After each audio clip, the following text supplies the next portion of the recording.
श्रद्धयाग्निः समिध्यते श्रद्धया हूयते हविः श्रद्धां भगस्य मूर्धनि वचसा वेदयामसि। ॐ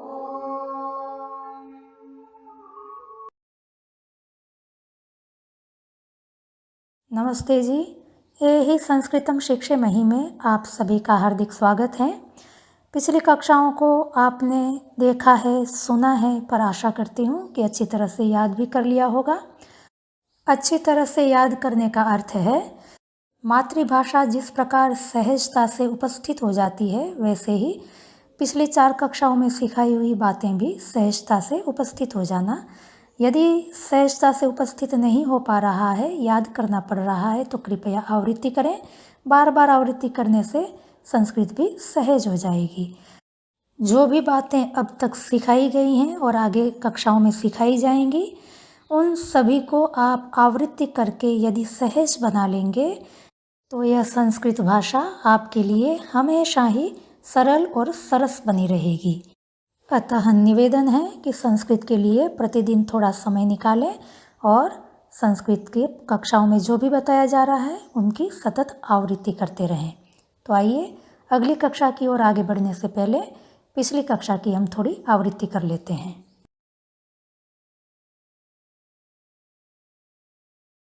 क्रिया के चुनाव की सुविधा के लिए हमने जगत को 3 में विभाजित किया था: अन्य विभाग, श्रोता विभाग, वक्ता विभाग। और इस विभाग के अनुसार क्रिया में भी हमने एक विभाग किया था: प्रथम पुरुष, मध्यम पुरुष और उत्तम पुरुष। इस विभाग के अनुसार एक नियम देखा था कि कर्ता के अनुसार क्रिया का पुरुष होता है। यदि कर्ता अन्य विभाग का है, क्रिया प्रथम पुरुष की होगी। कर्ता श्रोता विभाग का है, क्रिया मध्यम पुरुष की होगी। कर्ता वक्ता विभाग का है, क्रिया उत्तम पुरुष की होगी। एक नियम हमने और भी देखा था: कर्ता की संख्या के अनुसार क्रिया का वचन होता है।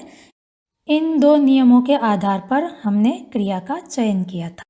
आपके सामने कर्ता और क्रिया के विभाग वाली तालिका बनी हुई है, जिसमें वक्ता विभाग के कर्ता हैं मैं, हम दोनों, हम सब। श्रोता विभाग के कर्ता हैं तू, तुम दोनों, तुम सब। और अन्य विभाग के कर्ता हैं वह आदि, वे दोनों आदि, वे सब इत्यादि। वक्ता और श्रोता विभाग के कर्ता निश्चित हैं, यही 6 कर्ता होते हैं, इसके अतिरिक्त कर्ता नहीं होते हैं। अन्य विभाग के कर्ता हमारी विवक्षा के अनुसार बदलते रहते हैं। वक्ता विभाग का कर्ता यदि मैं है तो क्रिया हमेशा ही उत्तम पुरुष एकवचन ही होती है: पठामि, वदामि, लिखामि इत्यादि। यदि कर्ता हम दोनों हैं तो क्रिया हमेशा ही उत्तम पुरुष द्विवचन की होगी: पठावह, लिखावह, खादावह इत्यादि। और यदि कर्ता हम सब हैं तो क्रिया हमेशा ही उत्तम पुरुष बहुवचन की होगी: पठामह, गच्छामह, खादामह इत्यादि। यदि कर्ता श्रोता विभाग एक वचन तू है तो क्रिया हमेशा ही पठसी, खादसी, लिखसी यही होंगी।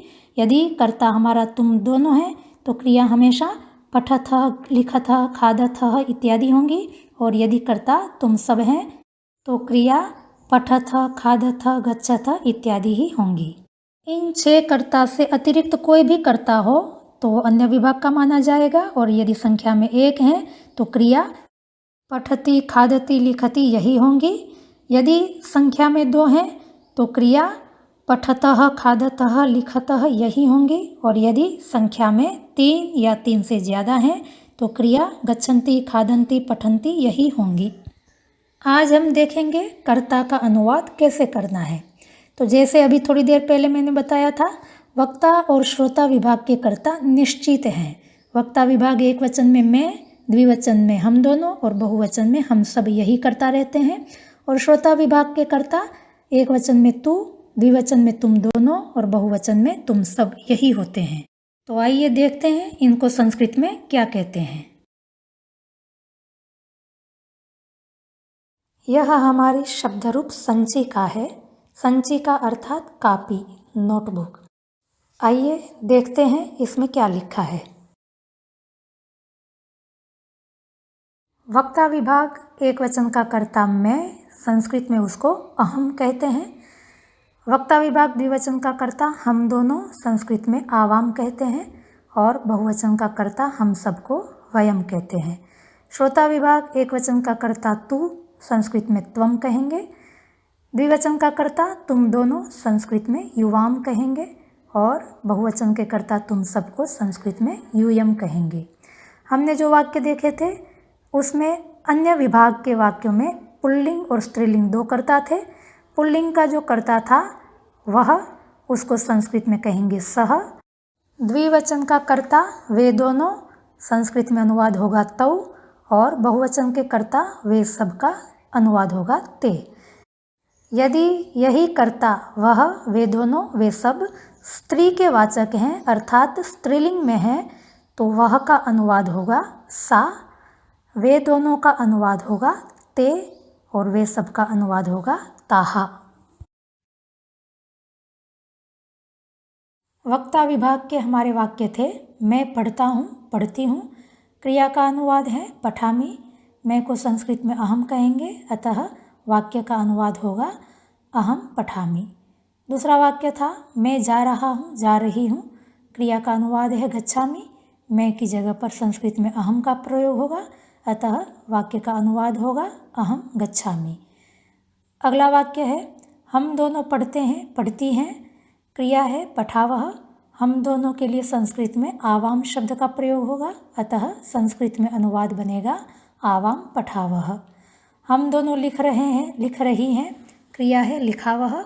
हम दोनों के स्थान पर संस्कृत में होगा आवाम, अतः वाक्य बनेगा आवाम लिखावह। हम सब पढ़ते हैं, पढ़ती हैं। क्रिया है पठामह। हम सब का संस्कृत में अनुवाद होता है वयम, अतः वाक्य बनता है वयम पठामह।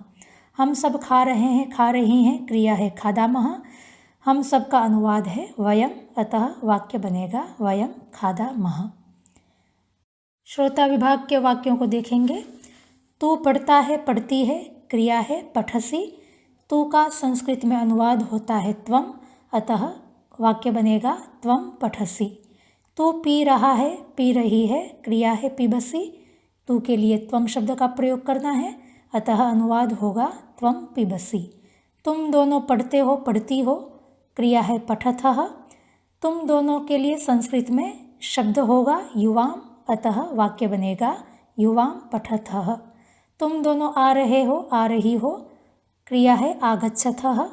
तुम दोनों के लिए युवाम शब्द का प्रयोग करेंगे, वाक्य बनेगा युवाम आगच्छतः।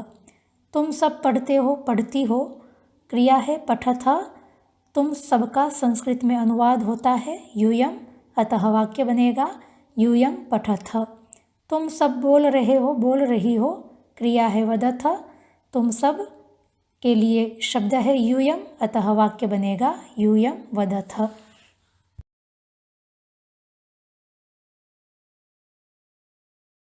अन्य विभाग में पुल्लिंग कर्ता वाले वाक्य थे। वह पढ़ता है। क्रिया है पठति। पुल्लिंग में वह शब्द का संस्कृत में अनुवाद होगा सह, अतः वाक्य बनेगा सह पठति। वे दोनों पढ़ते हैं। क्रिया है पठतः। पुल्लिंग में वे शब्द का अनुवाद होता है तौ, अतः वाक्य बनेगा तौ पठतः। वे सब पढ़ते हैं। क्रिया है पठन्ति। पुल्लिंग में वे सब का अनुवाद होता है ते, अतः वाक्य बनेगा ते पठन्ति। अन्य विभाग स्त्रीलिंग के वाक्य थे। वह पढ़ती है। क्रिया पठति। स्त्री वह का अनुवाद होता है सा, अतः वाक्य बनेगा सा पठति। वे दोनों पढ़ती हैं। क्रिया है पठतः। स्त्रीलिंग में वे दोनों का अनुवाद होता है ते, अतः वाक्य बनेगा ते पठतः। वे सब पढ़ती हैं। क्रिया है पठन्ति। स्त्रीलिंग में वे सब शब्द का संस्कृत में अनुवाद होता है ताहा, अतः वाक्य बनेगा ताहा पठन्ति। आपने देखा कि पुल्लिंग में भी ते शब्द का प्रयोग हुआ है और स्त्रीलिंग में भी ते शब्द का प्रयोग हुआ है, तो इसमें उलझने की हमको बिल्कुल ज़रूरत नहीं है। यदि पठन्ति आदि बहुवचन की क्रिया के कर्ता के रूप में ते शब्द का प्रयोग हुआ है तो निश्चित यह ते शब्द पुल्लिंग बहुवचन का है, और यदि पठतः आदि द्विवचन की क्रिया के कर्ता के रूप में ते शब्द का प्रयोग हुआ है तो निश्चित यह ते शब्द स्त्रीलिंग वे दोनों इस शब्द का अनुवाद है। इसके अतिरिक्त अन्य विभाग में और भी वाक्य थे। जैसे अच्युत आ रहा है, आभा लिख रही है, कुत्ता खा रहा है, बस जा रही है, पौधा पी रहा है। इसमें अच्युत, आभा, कुत्ता, बस, पौधा आदि कर्ता थे। इनका संस्कृत में अनुवाद करने के लिए कुछ बातें जानना आवश्यक है। आइए पहले हम उसको जानते हैं। हमने कक्षा 3 में देखा था, आनंद वेद पढ़ता है। इस वाक्य में पढ़ता है यह क्रियापद है, आनंद और वेद यह नामपद है। आजकल संस्कृत में क्रियापद के लिए ही क्रिया रूप शब्द का भी व्यवहार देखा जाता है और नामपद के लिए शब्द रूप। क्रिया रूपों में जो सामान्य शब्द होता है उसको धातु कहते हैं। ऐसे ही शब्द रूपों में भी जो सामान्य शब्द होता है उसको प्रातिपदिक कहते हैं। जैसे कुछ वाक्य हैं, आनंद पढ़ता है, आनंद को देखो, आनंद के द्वारा कार्य किया गया, आनंद के लिए खाना दो, आनंद से पैसे ले लो, आनंद का यह घर है, आनंद में बहुत खूबियाँ हैं, आनंद जरा इधर आ। इन सभी वाक्यों में आनंद शब्द अलग अलग रूपों में सुनाई दे रहा है। जैसे आनंद, आनंद को, आनंद के द्वारा, आनंद के लिए, आनंद से, आनंद का, आनंद में इत्यादि। इन सभी शब्दों में एक सामान्य शब्द सुनाई पड़ रहा है, आनंद। अतः आनंद शब्द को हम प्रातिपदिक कहेंगे। प्रातिपदिक का ही दूसरा नाम है नाम, इसलिए शब्द रूपों को नामपद भी कहते हैं। जैसे पढ़ता है, पढ़ेगा, पढ़ने चाहिए, पढ़ने योग्य इत्यादि क्रिया शब्दों का अनुवाद करने के लिए हमें पठ धातु से बने हुए क्रिया रूपों का प्रयोग करना होता है। ऐसे ही आनंद को, आनंद के द्वारा, आनंद के लिए, आनंद का, आनंद में इत्यादि शब्दों का अनुवाद करने के लिए हमें आनंद प्रातिपदिक से बने हुए शब्द रूपों का प्रयोग करना होता है। शब्द रूपों का अनुवाद करने के लिए एक और बात जानना आवश्यक है। प्रथम कक्षा में हमने वर्णों का परिचय किया था। स्वर वर्ण अ, आ, इ इत्यादि, व्यंजन वर्ण क, ख, ग इत्यादि। इन्हीं वर्णों को संस्कृत में पीछे कार शब्द लगा करके बोला जाता है। जैसे अ वर्ण को बोलना हो तो संस्कृत में कहेंगे अकार, आ को बोलने के लिए आकार, इकार, उकार। ऐसे ही व्यंजन वर्णों के पीछे भी कार शब्द लगा करके बोला जाता है। ककार, खकार, घकार, यकार, शकार इत्यादि। पर एक वर्ण अपवाद है र। र के पीछे कार शब्द नहीं लगाया जाता, अर्थात रकार ऐसा नहीं बोला जाता। र वर्ण को बताने के लिए रेफ शब्द का प्रयोग होता है। ध्यान रखें, र को बताने के लिए रेफ ऐसा कहेंगे, न कि रकार। उदाहरण के रूप में एक शब्द लेते हैं आनंद। आनंद शब्द में कितने वर्ण हैं? तो हमें बोलना होगा आकार, नकार, अकार, नकार, दकार, अकार। एक और बात यहाँ ध्यान देने योग्य है। आपने देखा आनंद शब्द का अंतिम वर्ण है अकार। अकार और अंत में है, अतः आनंद शब्द को अकारांत कहेंगे। ऐसे ही यदि आकार अंत में हो तो आकारांत कहेंगे, इकार अंत में हो तो इकारांत कहेंगे, ककार अंत में हो तो ककारांत, बकार अंत में हो तो बकारांत कहेंगे। शब्द रूप का प्रयोग करते समय हमें यह देखना होता है कि हमारा प्रातिपदिक अर्थात मूल शब्द अकारांत है या आकारांत इत्यादि, क्योंकि प्रातिपदिक के अंतिम वर्ण बदलने के साथ शब्द रूपों में भी थोड़ा थोड़ा बदलाव आ जाता है। अतः हमेशा हमें शब्द रूप का प्रयोग करते समय यह ध्यान रखना चाहिए कि हमारा प्रातिपदिक का अंतिम वर्ण कौन सा है। शब्द रूपों का प्रयोग करते समय हमें प्रातिपदिक के लिंग का भी ध्यान रखना होता है। संस्कृत में 3 लिंग प्रयुक्त होते हैं, पुल्लिंग, स्त्रीलिंग, नपुंसकलिंग। मनुष्य, पशु, पक्षी आदि जातियों में जो पुरुष होते हैं उनके वाचक प्रायः सभी शब्द पुल्लिंग में होते हैं, और जो स्त्री होती हैं उनके वाचक प्रायः सभी शब्द स्त्रीलिंग में होते हैं। पुरुष और स्त्री से अतिरिक्त जगत में विद्यमान अन्य चीज़ों के वाचक शब्द भी किसी न किसी लिंग से युक्त रहते हैं, जिसका ज्ञान आपको धीरे धीरे होता जाएगा। चिंता करने की कोई आवश्यकता नहीं है। अब हम अपने वाक्य पर पुनः लौट आते हैं। हमारा वाक्य है आनंद वेद पढ़ता है। इस वाक्य में आनंद शब्द का हमें अनुवाद करना है। आनंद शब्द का प्रातिपदिक आनंद अकारांत पुल्लिंग है, अतः अब हम देखेंगे अकारांत पुल्लिंग प्रातिपदिक के शब्द रूप कैसे चलते हैं। एक बात, जैसे हमने पठ धातु में देखा था कि केवल एक पठ धातु के याद करने पर कितनी सारी धातुएं स्वतः याद हो गई थी, क्योंकि एक समान रूप चलते थे।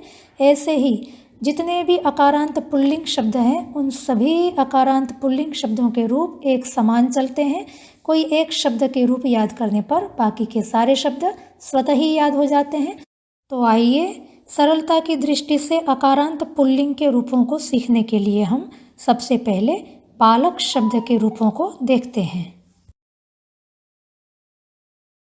बालक शब्द के वर्ण हैं बकार, आकार, लकार, अकार, ककार, अकार। अंतिम वर्ण अकार होने से इसको अकारांत कहेंगे और यह पुल्लिंग शब्द है। इसके रूप चलते हैं बालकः, बालकौ, बालकाः, बालकं, बालकौ, बालकान्, बालकेन, बालकाभ्यां, बालकैः, बालकाय, बालकाभ्यां, बालकेभ्यः, बालकात्, बालकाभ्यां, बालकेभ्यः, बालकस्य, बालकयोः, बालकानां, बालके, बालकयोः, बालकेषु, हे बालक, हे बालकौ, हे बालकाः। उच्चारण को ध्यान से सुने और शुद्ध रखें। लकार के बाद अकार है, उच्चारण में भी अकार सुनाई पड़ना चाहिए। बालकः ऐसे बोलना है, बालकः, बालकौ, बालकाः इस तरह से उच्चारण नहीं करना है। क्रिया रूपों के समान शब्द रूपों में भी 3 विभाग होते हैं, एक वचन, द्विवचन, बहुवचन। बालकः, बालकम, बालकेन इत्यादि प्रथम स्तंभ के जो शब्द हैं वो एक वचन के शब्द कहलाएंगे। बालकौ, बालकौ, बालकाभ्याम इस स्तंभ के जो शब्द हैं वह द्विवचन के शब्द कहलाएंगे। और बालकाः, बालकान्, बालकैः इस स्तंभ के जो शब्द हैं वे बहुवचन के कहे जाते हैं। अभ्यास के लिए एक और अकारांत पुल्लिंग शब्द देखते हैं आनंद। आनंद प्रातिपदिक के रूप चलेंगे आनंदः, आनंदौ, आनंदाः, आनंदम, आनंदौ, आनंदान्, आनंदेन, आनंदाभ्यां, आनंदैः, आनंदाय, आनंदाभ्यां, आनंदेभ्यः, आनंदात्, आनंदाभ्यां, आनंदेभ्यः, आनंदस्य, आनंदयोः, आनंदानाम्, आनंदे, आनंदयोः, आनंदेषु, हे आनंद, हे आनंदौ, हे आनंदाः।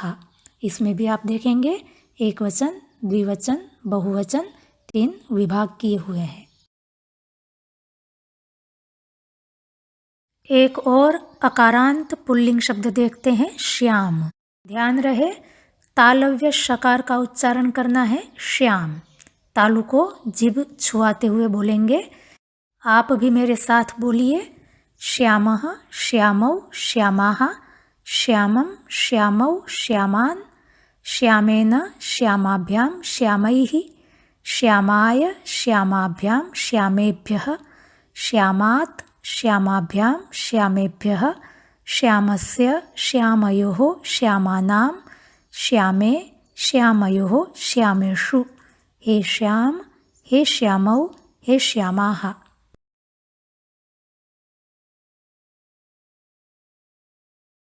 तो आपने देखा कि जैसे बालक शब्द के रूप हैं ऐसे ही आनंद और श्याम शब्द के भी रूप चले हैं। और भी कुछ अकारांत शब्द हैं अर्थ सहित आपके सामने, उनको आप अर्थ सहित याद कर लें। और अभी हम अभ्यास के लिए 1-2 शब्दों को देखेंगे। बालक के रूप आपके सामने हैं। अभी अभ्यास के लिए हम जनक शब्द को लेते हैं। जनक का अर्थ होता है पिता। जनकः यह रूप दिया हुआ है तो आप देखेंगे बालकः यदि शब्द हो तो प्रातिपदिक होगा बालक। ऐसे ही जनकः शब्द दिया हुआ है अतः प्रातिपदिक होगा जनक।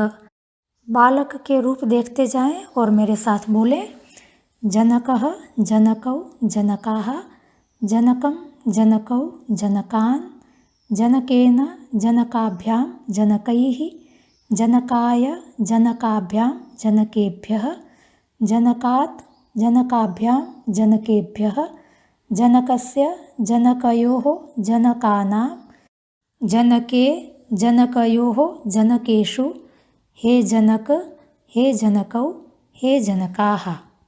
और एक रूप देखेंगे अध्यापकः, प्रातिपदिक होगा अध्यापक। बालक के रूप देखें और मेरे साथ बोले। अध्यापकः, अध्यापकौ, अध्यापकाः, अध्यापकम्, अध्यापकौ, अध्यापकान्, अध्यापकेन, अध्यापकाभ्याम्, अध्यापकैः, अध्यापकाय, अध्यापकाभ्याम्, अध्यापकेभ्यः, अध्यापकात्, अध्यापकाभ्याम्, अध्यापकेभ्यः, अध्यापकस्य, अध्यापकयोः, अध्यापकानाम्, अध्यापके, अध्यापकयोः, अध्यापकेषु, हे अध्यापक, हे अध्यापकौ, हे अध्यापकाः।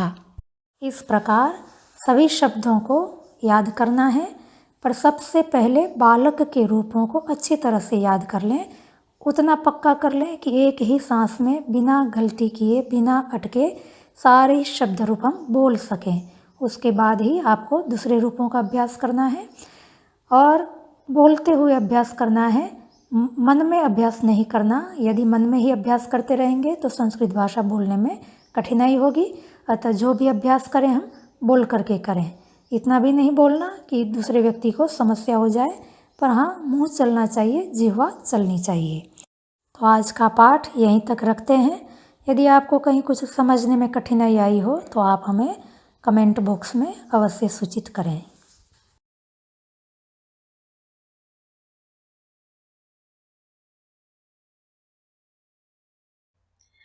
यदि आप अपने साथी मित्र को भी इस पाठशाला में जोड़ना चाहते हैं या कोई व्यक्ति स्वयं जुड़ना चाहता है तो इस वीडियो के नीचे आपको यहाँ पर उल्टे तीर का निशान दिख रहा होगा, जिसके ऊपर क्लिक करने से नीचे वेब डिस्क्रिप्शन बॉक्स खुल जाएगा, जिसमें हमारी टेलीग्राम पर चलने वाली संस्कृत पाठशाला की लिंक दी हुई है। और नीचे व्हाट्सएप पर भी हमारे 8 ग्रुप चलते हैं, उसकी भी लिंक दी हुई है। इन दो में से किसी एक लिंक पर क्लिक करने से आप संस्कृत पाठशाला में प्रविष्ट हो जाएंगे। ध्यान रहे, दो में से किसी एक लिंक पर ही क्लिक करें, क्योंकि हमारे सभी संस्कृत पाठशाला के ग्रुप में एक समान कक्षाएं चलती हैं। किसी एक में भी प्रवेश प्राप्त करने से आप सभी जानकारी, वीडियोस, ऑडियोज आदि प्राप्त कर सकते हैं। और थोड़ा नीचे जाएंगे तो आर्यवन आर्ष कन्या गुरुकुल की वेबसाइट का भी लिंक यहाँ पर दिया हुआ है, जहाँ जा करके आप गुरुकुल की भी सामान्य जानकारी प्राप्त कर सकते हैं। वीडियो के नीचे लाल अक्षर से सब्सक्राइब ऐसा लिखा हुआ है, जिस पर क्लिक करने से हम आपके साथ हमेशा के लिए जुड़ जाएंगे।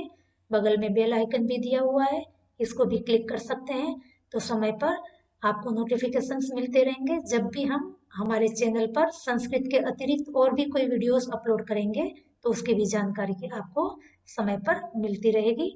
तो अब हम अगली कक्षा में फिर मिलते हैं। तब तक के लिए आपका हार्दिक धन्यवाद।